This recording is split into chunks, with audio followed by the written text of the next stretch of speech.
मोमिन साहब 21 जुलाई 2023 को देखा जाता है रजीना हलदार जुलाई दिवस के मौके पर स्टेज पे आती हैं और उसके बाद अब देखा गया है कि लॉ कॉलेज के रेप केस को लेकर उसका भी ये कहना है कि उनके भी वीडियो को जो है इस तरह से वायरल किया गया है न्यूड करके। क्या कहना चाहेगा लारी मोमिन इस तरह की बातों को लेकर? जय हिंद, जय बांग्ला।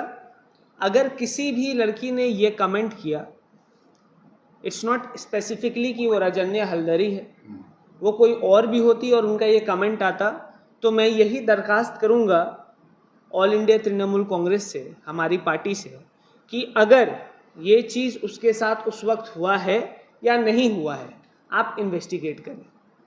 उसका रीज़न ये है कि इफ़ सो अगर उसके साथ हुआ था और वो आवाज़ वो आज उठा रही है, तो it is going in the trend. आपको याद होगा एक ट्रेंड चला था 2019, 20, 21 में मी टू, जिसमें डायरेक्टर साजिद खान को भी सज़ा सुनाई गई थी।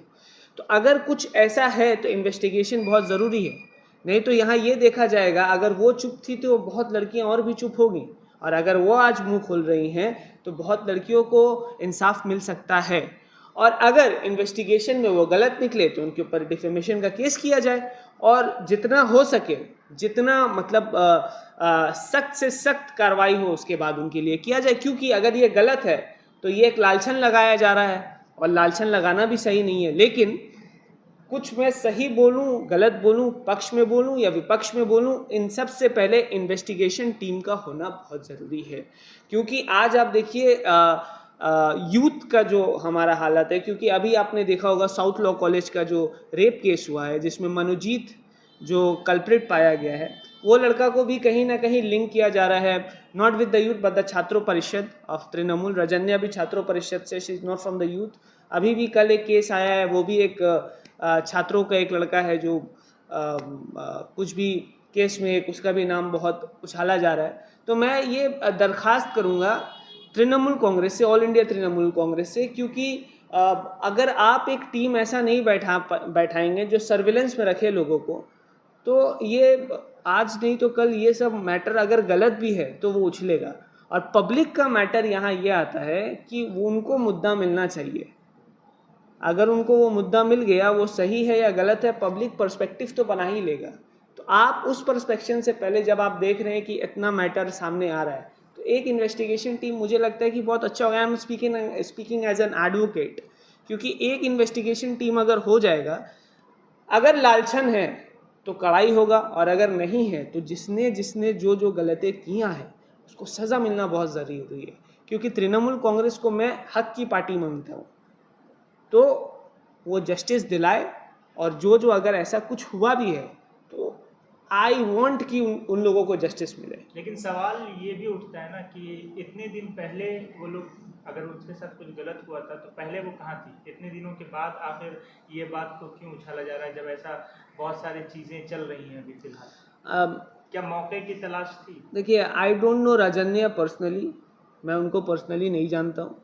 मेरा शायद ही कभी बात हुआ होगा या मुलाकात, या शायद हो सकता है किसी तृणमूल के हमारे स्टेज प्लेटफॉर्म पे मुलाकात हुआ होगा, हो सकता है, बट आई डोंट नो। हाँ, हमारा हाई हेलो भी नहीं है।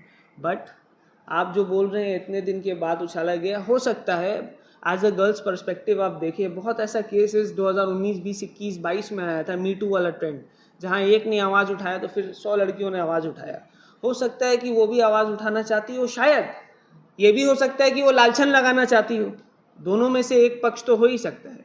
और यहाँ बात ये भी है कि आप देखिए, अभी मनोजीत वाला केस आ रहा है जिसको तृणमूल से जोड़ा जा रहा है। तो हो सकता है कि मनोजीत वाली जो विक्टिम गर्ल है जिसने आवाज़ उठाया, हो सकता है उसके आवाज़ के बल पर बहुत लड़कियों को उत्साह मिल रहा है, ताकत मिल रहा है कि और हम आवाज़ उठाएं, मेरे साथ भी गलत हुआ था, मैं भी बताऊं, मैं भी लोगों को जताऊं कि हाँ मेरे साथ गलत हुआ है।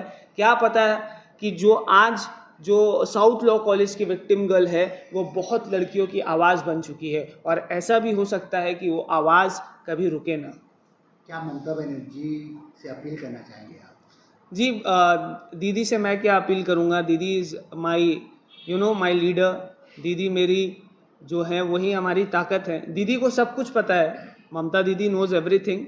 But the thing is that कि ममता दीदी को मैं ये रिक्वेस्ट करना चाहूँगा, क्योंकि मैंने पहले भी, आपको याद होगा, जी। उर्दू वाले लैंग्वेज में मैंने ये चीज़ कहा था कि जब तक पब्लिक अपना बात रखेगा नहीं तो गवर्नमेंट तक वो जाएगा नहीं। तो मैं ये बात रखना चाहूँगा हमारे सीएम के सामने कि प्लीज़ आप एक इन्वेस्टिगेशन टीम ज़रूर बनाएं, जो अगर कोई भी ये सब चीज़ें आती है सामने रिलेटेड टू पार्टी, अगर कोई मीटू वाला भी काम करे या कुछ भी, इन्वेस्टिगेशन होना बहुत ज़रूरी है।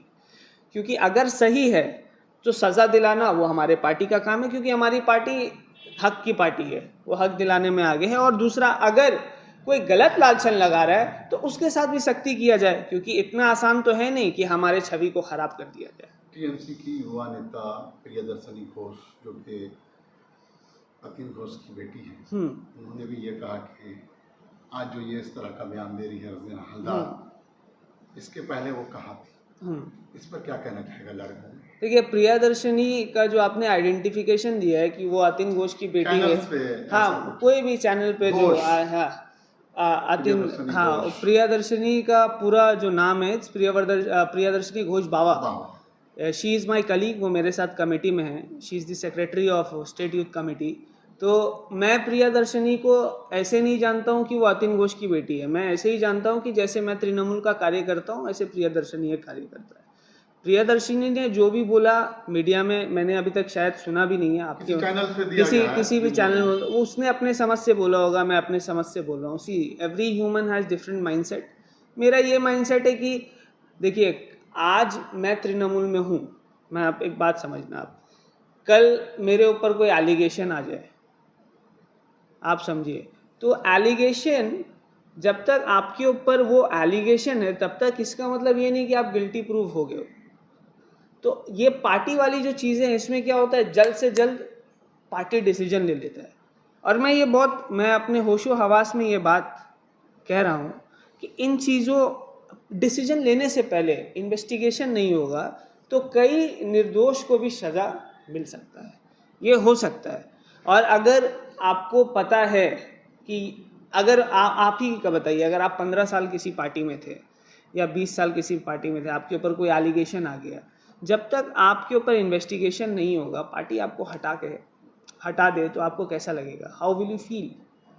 इन्वेस्टिगेशन होना बहुत ज़रूरी है मेरे हिसाब से, और ठोस सबूत के साथ होना चाहिए। और मैं बोलता हूँ, अगर कोई लड़की, कोई भी लड़की या कोई भी लड़का पार्टी पे एलिगेशन लगाता है, तो जब इन्वेस्टिगेशन टीम बैठे, हर चीज़ ट्रांसपेरेंट आप भी करिए, मीडिया में लेके आइए क्या क्या प्रूफ है और क्या नहीं है। अगर वो गलत है वो भी मीडिया में दिखाइए, तब उसके ऊपर डिफेमेशन का केस दीजिए और एग्जाम्पल सेट करिए। अगर सही है तो ये दिखा दीजिए कि पार्टी हर गलत के साथ इंसाफ करेगा, गलत करेगा। और अगर पार्टी में अगर कुछ लोग अगर ऐसे हैं, कल्प्रिट हैं, तो पार्टी उसको निकाल के फेंकने में एक बार भी नहीं सोचेगा और उसे सजा दिलाने में एक बार भी नहीं सोचेगा। क्योंकि ममता बनर्जी, मैं बार बार बोल रहा हूँ, हक की आवाज़ मतलब ममता बनर्जी, अभिषेक बनर्जी, बॉबी हकीम। ममता बनर्जी कहती हैं कि बंगाल को बहुत अच्छी तरह से चला रही हैं, तो फिर छात्र परिषद पर इतना कॉर्पोरेशन क्यों, इतना करप्शन क्यों छात्र परिषद के अंदर कि कभी SLSC का मामला आ रहा है, कभी अभी जो रजनिया हल्दार ने जो आवाज़ उठाया वो भी उस वक्त छात्र परिषद में ही थी। तो छात्र परिषद में क्या घोटाला चल रहा है? देखिए, ममता बनर्जी जी तो बहुत अच्छे से चला रही हैं सरकार, वो बात आपको भी बहुत अच्छे से पता है। इसके लिए मुझे प्रूफ देने की या किसी चीज़ को बोलने सामने लाने की ज़रूरत नहीं है। बट अगर मैं आपसे एक सवाल करूँगा, आप 10 बच्चों के पिता हैं, तो आप क्या 10 बच्चों पे भरोसा कर पाओगे? वो आपके खून है तो वो क्या 10 अच्छे होंगे? एक गलत निकल ही जाता है। अब जो गलत है तो वो गलत है। हमारी ममता बनर्जी तो ऐसी हैं कि अगर वो ख़ास हो या ख़ास नहीं हो, मुझे तो लगता भी नहीं है कि वो ऐसी औरत है जो अगर उनका कोई खून का आदमी है उससे गलती हो, उनको निकाल के फेंकने में 1 सेकंड लगेगा उनको। That is Mamata Banerjee. तो इसमें आप ममता बनर्जी जी को ब्लेम करें, दिस इज़ वेरी अनफेयर। कभी